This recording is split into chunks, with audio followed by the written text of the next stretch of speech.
absorption by roots. That's the first chapter. You learned different processes which help in absorption of water and minerals from the soil. And they are namely 4 processes: diffusion, osmosis, active transport, and imbibition. These are the 4 processes which you had studied. Now, I'm going to demonstrate today diffusion and imbibition. These are the 2 processes I'm going to demonstrate today. Osmosis, some other time I will demonstrate. Now, what I did, I took few seeds, dry seeds last night, like few chickpea seeds. Chickpeas, you know? Do you know what chickpeas are? I think all of you know that, chickpeas. Yes, ma'am. You know what chickpeas are? Yes, ma'am. Yeah. Yes, Okay. Yes, Few green peas, dried ones, and few horse gram. Horse gram, you know? Horse grams. Those brown ones, okay? Fine. And what I did, I soaked these seeds in water, okay, for a few hours. Now, in the morning, just see their size. Maybe they are now the triple their size. See their size. They're all tripled. Okay. Same thing with the horse gram also. You can see the horse gram, it has increased in size. It's all bloated up. You can see that. Now, my question to you is, what has happened? What has happened which has led to the increase in size of these dried seeds when they were soaked in water for a few hours? What has led to that increase in size? So the first thing that comes to your mind, it is osmosis, or maybe it has absorbed water. But by which process? So you have to be extremely, very, very precise in your answer. Okay, by this process, the absorption has taken place.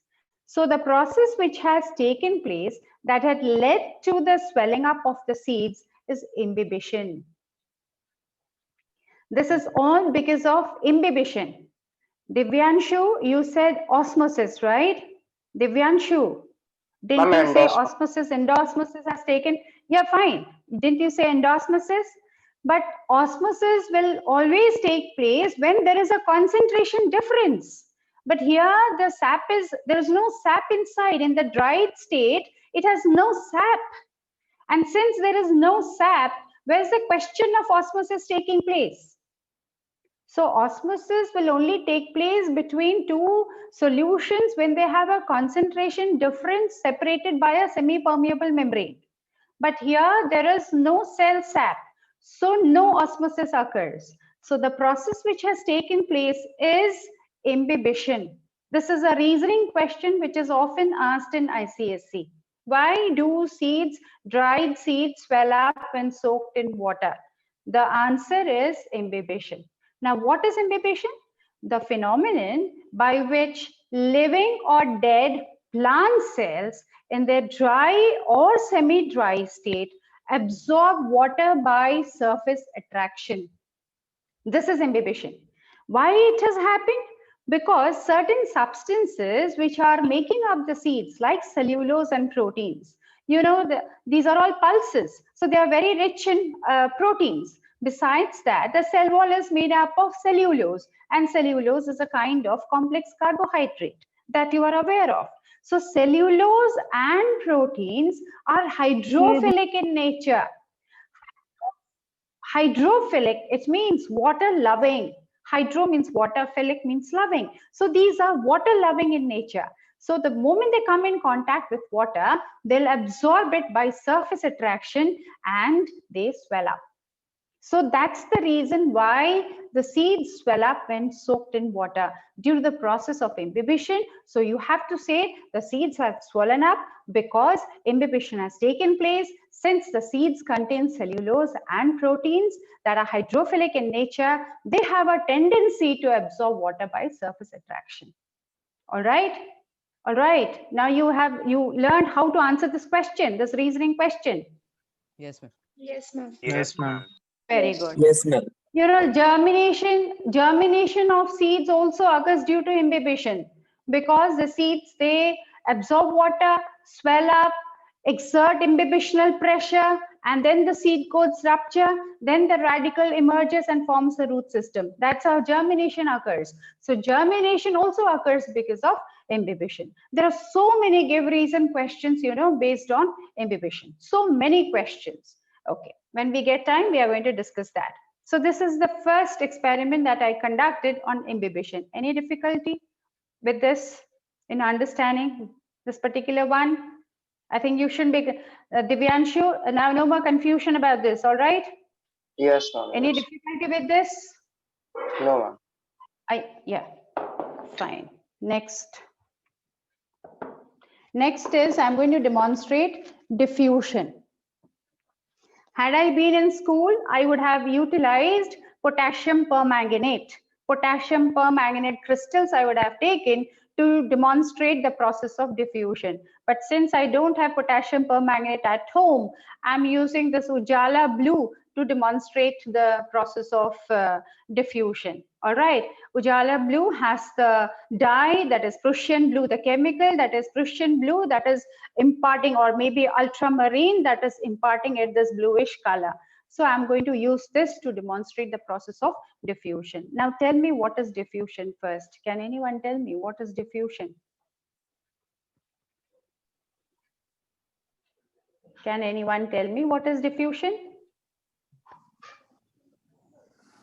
Ma'am, it's the free movement of water molecules from the region of the higher concentration to the region of the lower concentration through a living That's membrane. wrong. The movement of Absolutely wrong. molecules from a region of the higher concentration to the region of the lower concentration when the two are in direct contact. Who said that? Ma'am, Anand. Who said that? Ma'am, Anand. I means please name yourself. Sorry? Ma'am, Anand Agarwal. Anand. Yes. Yeah, Anand, that's right. Absolutely. Little bit of addition over here. Just one or two terms you can add in your definition. That is movement of molecules of a substance when we are saying, and when we are saying substance, we are pertaining to solids, liquids, as well as gases. Diffusion occurs in all the three media, in all the three forms of matter. All right. So diffusion is the movement of molecules of a substance, that is solids, liquids, and gases, from a region of their higher concentration to a region of their lower concentration when in direct contact. That is very, very important. Do not miss out in your definition when in direct contact. So what I'm going to do is I'm going to put few drops of, can you see? Can you see? Yes, ma'am. Yes, ma'am. Yes, ma'am. What have I done? I have put few drops. Now it has accumulated at one point, or has it spread out uniformly? Has it spread out uniformly? No, ma'am. No, ma'am. No, ma'am. No. Now what I do, I should have taken a stirrer. I don't have a stirrer. I'm using my pencil over here. So I'm just using the pencil and stirring it. Now what has happened? Now what do you observe? It is uniformly distributed. Ma'am, It is uniformly distributed, isn't it? So what has happened exactly? The molecules of this particular chemical substance, when I put it into that glass of water, it accumulated at one place. Now, in order to speed up, it would have, uniformly distributed had I not stirred with a pencil also, but that would have taken a long time. So in order to speed up the process, I take a stirrer and I stir it so that the molecules of the dye, blue dye, they distribute uniformly from the region of higher concentration to the region of the lower concentration till they are uniformly distributed. So this is a very simple, demonstration of the process of diffusion, which you can also do it at home. You just take a glass of water and put one, spoon of sugar into it. Okay, do not stir it. Just put 1 spoon of sugar into it and taste the water. How will it taste? How will it taste? Normal, ma'am, normal. Tasteless. Tasteless, as the taste of water, bland. All right, normal. But now you take a stirrer, take the spoon and stir it, okay, vigorously till the sugar molecules completely diffuse through the molecules of water, till they are evenly distributed. Now what will happen? You taste the water, how will it be? It will taste sweet. So what has happened? The process of diffusion has taken place. All right. Now the question to you is, I think, what is diffusion you have understood? How is this process of diffusion taking place? You have understood that it is always from higher concentration to lower concentration when in direct contact. Someone said that it is done with the help of a living membrane, living cell membrane is involved. That is absolutely wrong, because diffusion does not involve any membrane. That's how we differentiate between diffusion and osmosis. Osmosis involves the usage of a semi-permeable membrane, whereas diffusion doesn't. Diffusion always occurs when they are in direct contact. I think the person who said that, you got it, that membrane is not used in diffusion. All right. Now the question to you is, how is diffusion useful to the plants? How is this process of diffusion? Because the question will not be asked, question will be asked, what is diffusion? You'll be asked to define diffusion and the significance of diffusion to the plants. How will you, what answer should you write for that? What is the significance of diffusion? Like I said, significance of imbibition, I told you. Yes? I mean, Anyone? exchange of gases. Significance of diffusion. Very good. During respiration, you know that respiration is a continuous process. Yes, Sarangi, are you saying something? No, ma'am. Respiration is a continuous process. Yes, ma'am. Okay. Yeah, respiration is a continuous process. It happens day and night. All right. That means during respiration, and plants, since they don't have a respiratory system, the process of diffusion is very simple. By the process of, process of respiration is quite simple. That's by the process of diffusion, exchange of gases.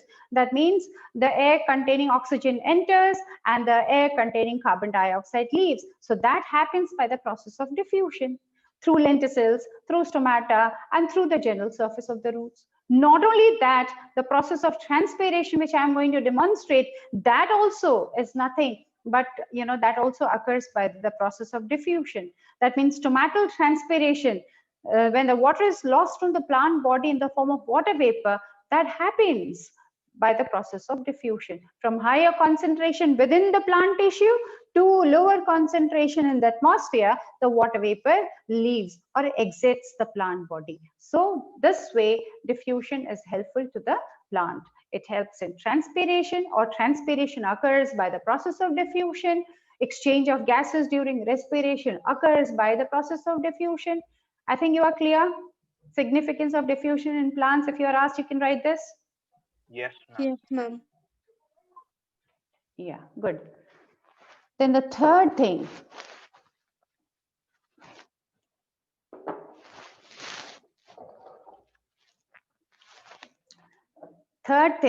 is to show absorption by roots. I have taken two plants over here. Okay, before I come to that, before I come to this experiment, let me ask you something. How is water transported in plants? Bharadwaj, can you answer? Bharadwaj? Yes, ma'am. By the process of osmosis.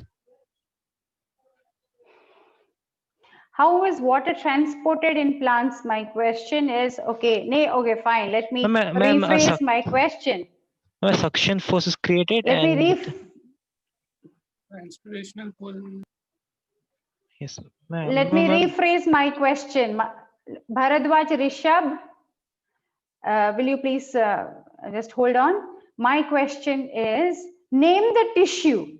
Name the tissue which help in the transportation of water in plants. Ma'am, xylem. Xylem.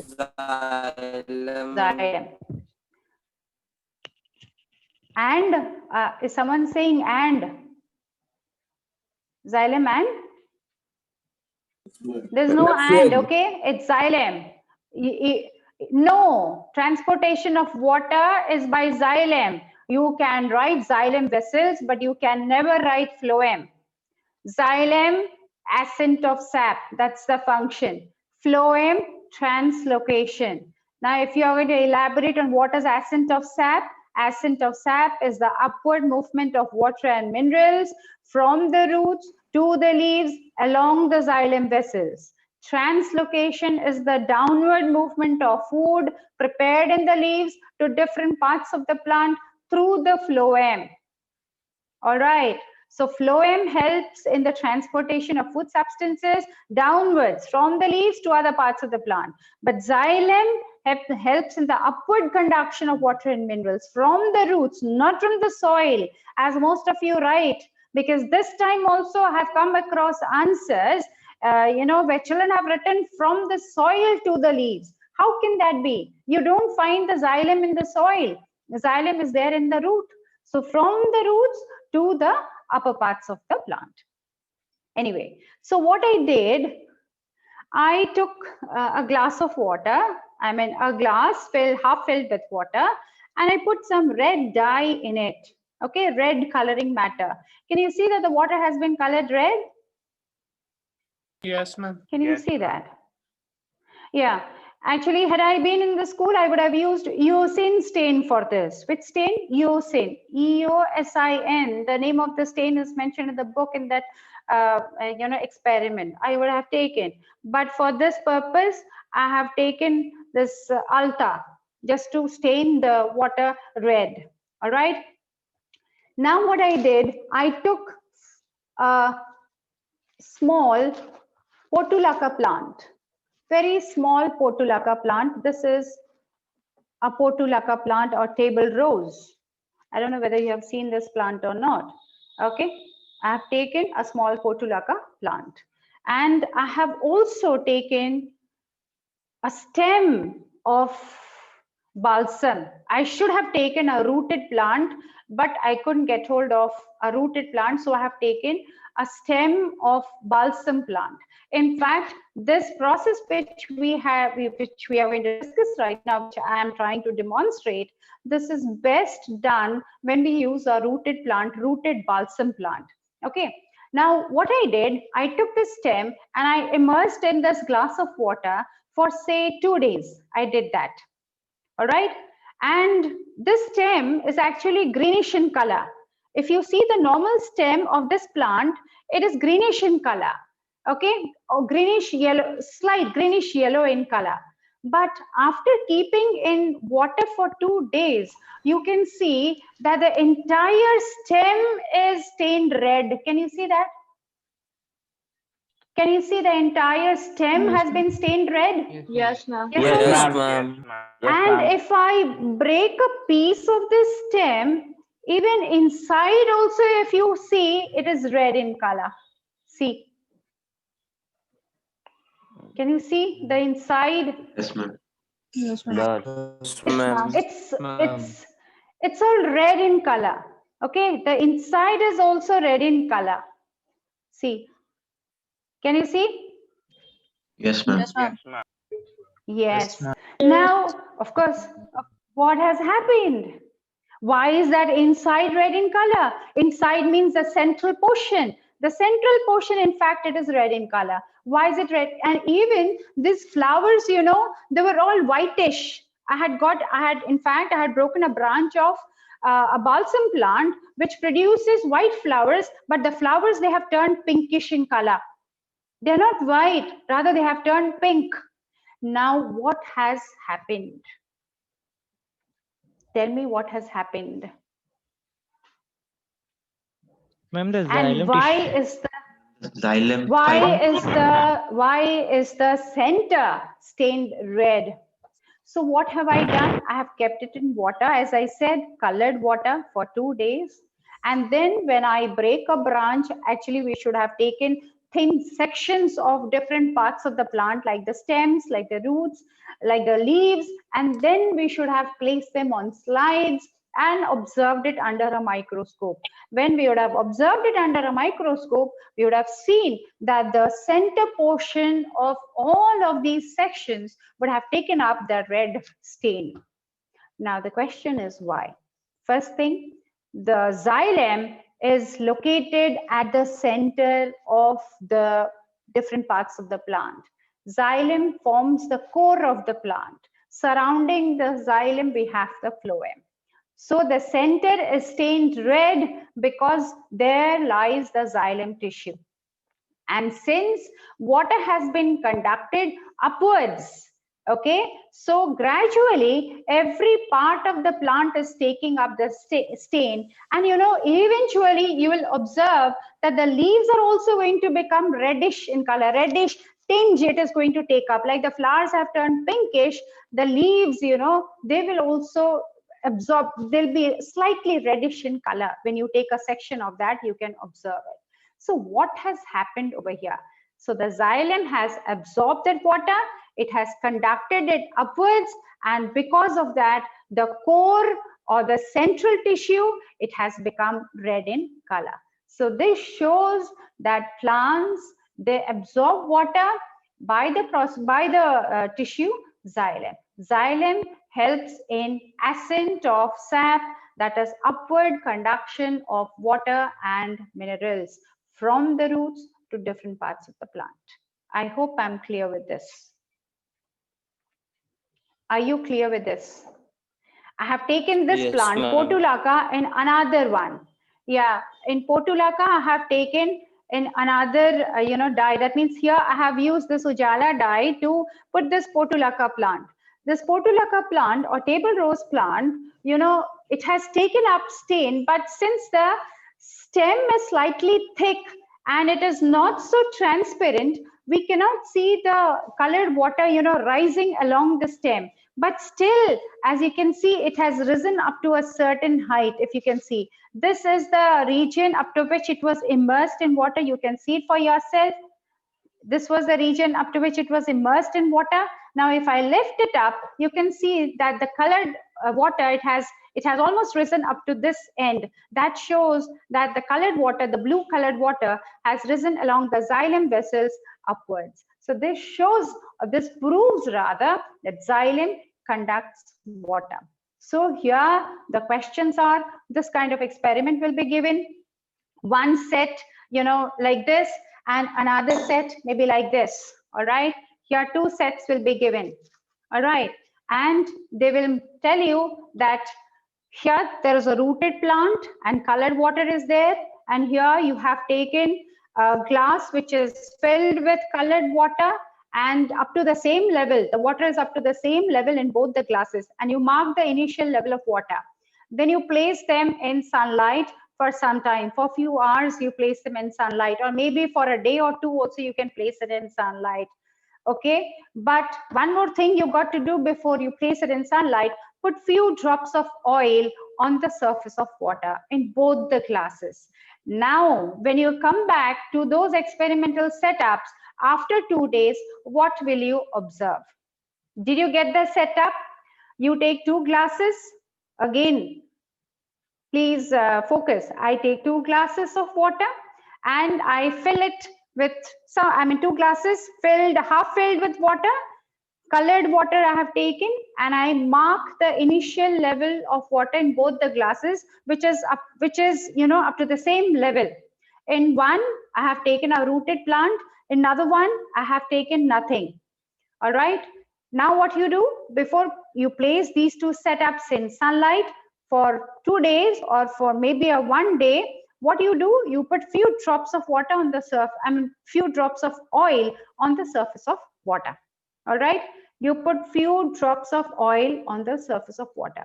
Then you come back to it, come back to the experimental setup after 2 days and observe. What will you observe? And the initial water level remains same. Initial water level will remain the same, is it? Who is that? Is it Veer? Ma'am, the one which was in which there is no plant, and the left side. The one that means in this setup, in the glass which has no plant, the level of water will remain the same. You are saying that? Yes, are you? Yes, ma'am. And in the other one? And in the other one? Ma'am, it will absorb on the plant. Tell me the observation. You're going to write the observation for this experiment. The Two level of water experimental setup. decreases. On the In- right side, the In the jar Don't which tell me contains right the or left, plant. please. In the jar which contains the Yeah, plant. very good. Very good. You will observe that in the glass which contains the plant, the level of water has come down. Whereas in the glass which has no plant in it, the level remains unchanged. in the Yes, in the. All right. So what I said the glass which contains the plant, in that you will observe that the level of water has come down, and in the glass which has no plant in it, the level of water remains the same. Now the question is why? What has happened? This is your observation, and you have to give accountability. You have to give reasoning for both the setups. All right. Why has the level of water come down in this setup?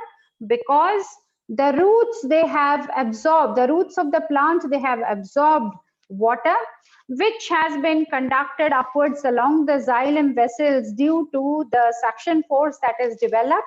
And as a result, the water level has fallen. It has come down. Now here, the water level remains unchanged because there is no plant with roots to absorb the plant, or there is no plant at all to absorb the water from the glass. So that is why the level of water remains unchanged. Now the next question is, why have you used oil over it? Why have you put few drops of oil on the surface of the glasses? Ma'am, to prevent loss of water by evaporation. Very good. Very good. To prevent loss of water by evaporation, the oil drops have been put. So that is why if you wouldn't have put oil drops, then what would have happened? The level of water would have come down because evaporation would have occurred naturally, and you wouldn't have been able to prove that the loss of water is due to absorption by roots or due to evaporation. You wouldn't have been able to prove that. So, to completely cut that out, completely, remove that evaporation part from the picture, few drops of oil have been put so that that is completely omitted. Excuse me, miss. That evaporation Your video is doesn't freezed. occur from, yes. For you or for others also? Is it for all? Freezing. Yes, ma'am. It's showing a network bandwidth is low. Can't help it now. No, ma'am, but it's fine for me. I can see you clearly. Yeah, Yes, ma'am, it's then fine, ma'am. probably, Yes, ma'am, it's yeah, I think for majority of you, it's okay. All right. So I hope it is clear now. So this will Yes, be ma'am, it's a clear. 5 marks question. This will be a 5 marks question. Okay, 2 setups, one without the plant, one with the plant, water taken up to the same level. Then you expose them to sunlight, but before that, put few drops of oil on the surface of water. Then come back to the experimental setup after 2 days. And what is your observation? Observation means only what you see, that one you will write, and that too for both the setups. You will see that in the setup which has the plant, the level of water has come down. In the setup which has no plant, the level of water remains the same. So what is your conclusion? What inference do you draw from it? So you will say that in the setup which has the plant, the roots, they have absorbed water, and that is why the level of water has come down. Okay, roots have absorbed water, for which reason the level of water has come down. And in this, since no plant is present, the level of water remains the same. Now the question is, why have you taken oil? To prevent evaporation. Evaporation is completely ruled out. Okay, to prevent evaporation from the surface of water, we have put few drops of oil. Now another question, what is the purpose of taking this experiment? What is the purpose of taking this glass, without the plant? What is this experiment? What is this setup known as? Control setup. Very good. This is called control setup. And what is a control setup? A setup which is used to compare the results with the actual experimental setup. This is the actual experimental setup. This is the control setup, which is used to compare the results with the actual experimental setup. And in a control setup, at least one factor is missing, for which the experiment cannot be brought to conclusion. So the factor missing over here is the plant. Since the plant is missing, the experiment, that is absorption by roots, cannot be performed. Is that clear, children? Yes, ma'am. Yes, ma'am. Thank you. Yes. One more. Yeah, one more.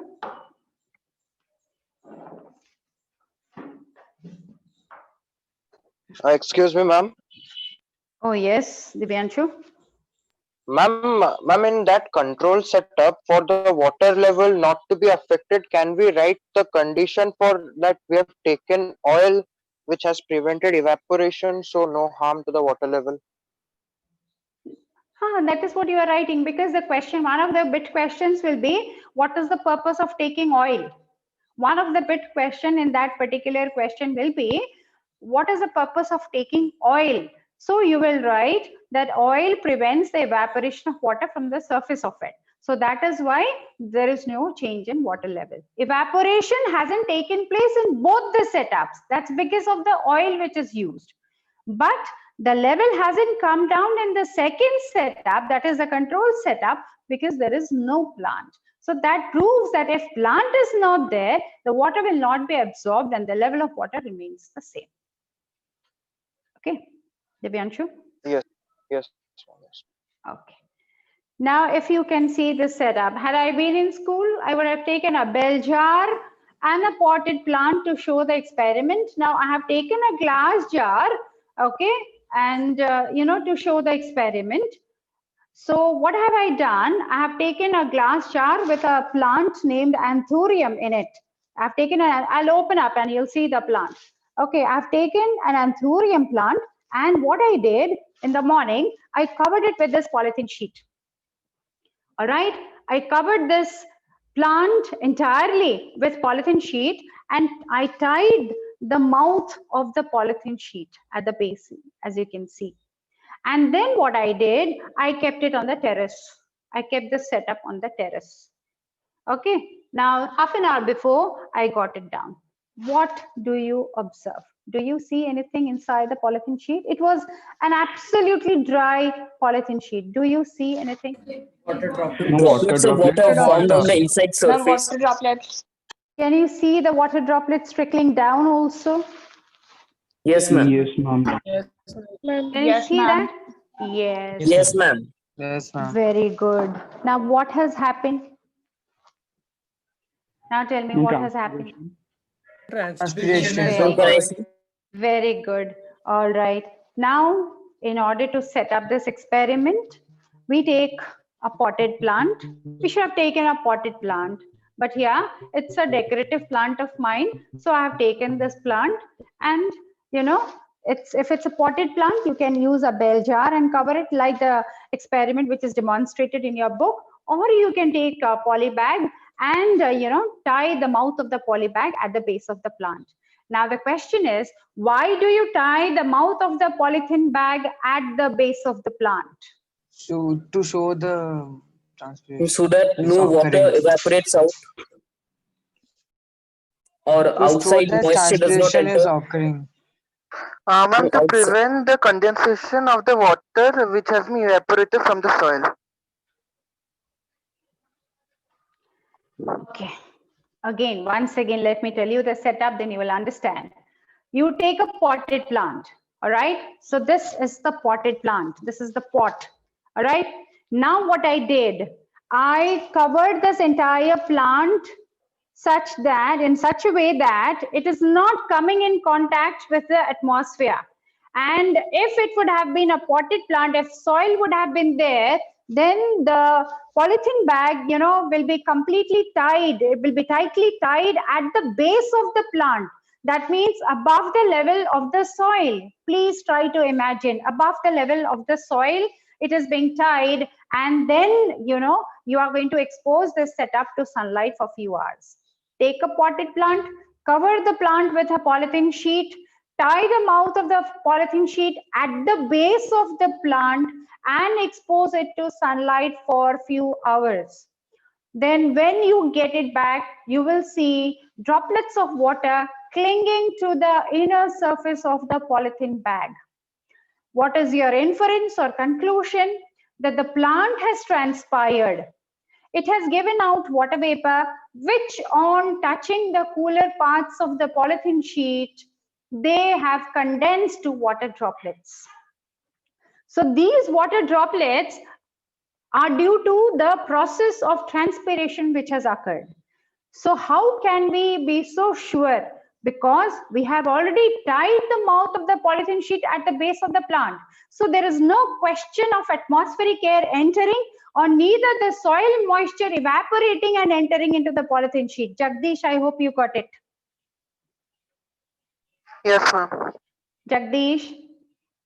Yes, ma'am. So neither the soil moisture is evaporating and getting into the polythene sheet, nor the atmospheric air which contains moisture is entering into the polythene sheet. So we can very clearly justify that the water droplets which are clinging to the inner surface of the bell jar, they are due to the process of transpiration and not by the process of evaporation or by the entry of the atmospheric air.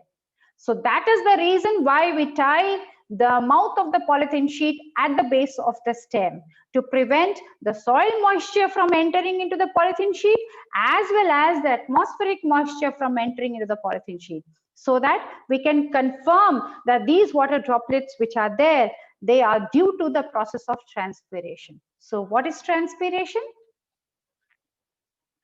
Transpiration is the loss of water in the form of water vapor from the aerial parts of the plant. Absolutely right. So transpiration is the loss of water in the form of water vapor from the aerial parts of the plant, Can anyone name, Sutirtha, can you name the structures through which transpiration occurs? Yes, ma'am. Stomata. Ma'am, then xylem. Xylem also concerns. Xylem parenchyma. Sutirtha, name the structures. Name the structures through which transpiration occurs. Think of the types of transpiration. Xylem helps in ascent of sap. We are talking about the types of transpiration. Stomatal, only stomata. Ma'am, stomata. Stomatal transpiration, lenticular transpiration. Somebody said cuticles. Cuticles is Cuticular wrong. transpiration. So stomata, lenticels and cuticle. These are the three structures through which transpiration occurs. Maximum transpiration, nearly 90% of transpiration is stomatal transpiration. All right. That doesn't mean that they might contribute negligibly, yet they contribute, lenticels and cuticle. And again, a big problem with you people is for lenticels, you people write lenticles. When you are writing cles, it becomes lenticles. It is lenticels, cels. Lenticels which are found on the surface of old and woody stems, and cuticle, the waxy layer which is present outer to the epidermis of the leaves. Through that also, even though the purpose of cuticle is to reduce the water loss by the process of transpiration, yet some amount of water is lost, by the process of diffusion or by the process of cuticular transpiration through the cuticle. So there are three types of transpiration: stomata, lenticels and cuticle. Stomatal transpiration is the maximum. Maximum transpiration occurs through the stomata. All right.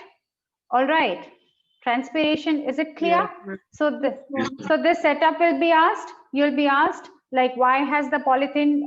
Why is the mouth of the polythene bag tied at the base of the plant? So you will write to prevent the soil moisture and the atmospheric air from entering into the polythene bag.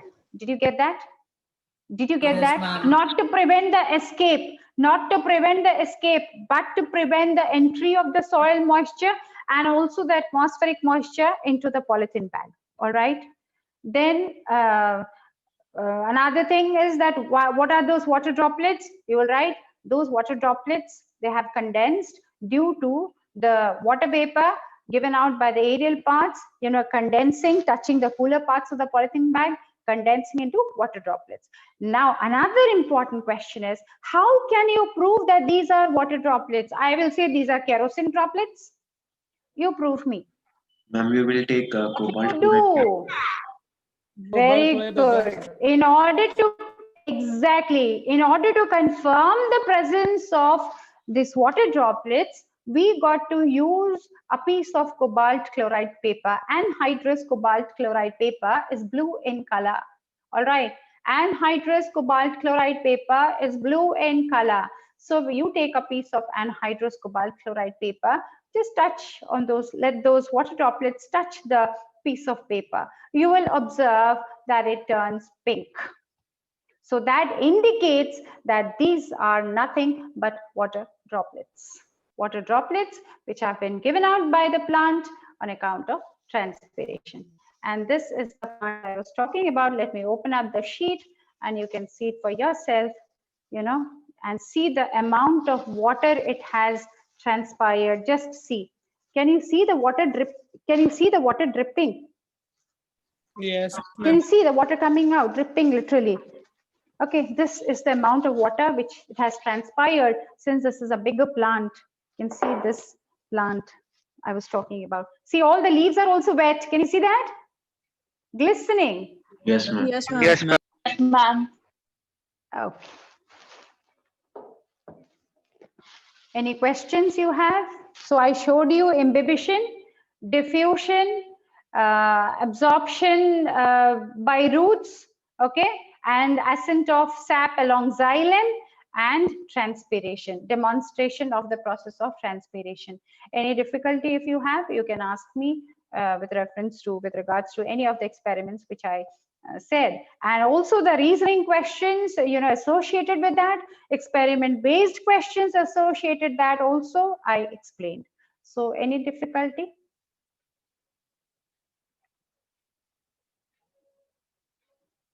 No, ma'am. No, ma'am. It's fine then? No, ma'am. Yes. Okay. Yes, ma'am. Yeah, maybe some other class, some other time, we are going to show you some other experiments. So get ready and join for the class. All right? All right, Yes, ma'am. children? Yeah, thank you. Thank you, ma'am. Thank you, ma'am. Thank you, ma'am. Thank you, ma'am. Ma'am.